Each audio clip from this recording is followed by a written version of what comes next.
వేచి ఉన్న రీలా ఈ కళ్ళతోటి ఎదురు చూడనా వానదల్లు కోసమే వేచి ఉన్న పైరులా గంపెడంత ఆశతోటి చూడనా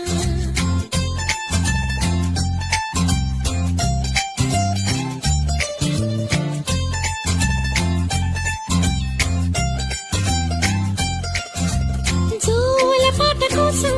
ఉయ్యాలలోన చంటి పాపలాగా కోడి కూత కోసం తెల్లారు జాము పల్లెటూరిలాగా ఆగనే లేనుగా చెప్పవా నేరుగా గుండెలో ఉన్న మాట ఏ ఒకటి రెండు మూడు అంటూ మరి ఒక్కో క్షణాన్ని నేను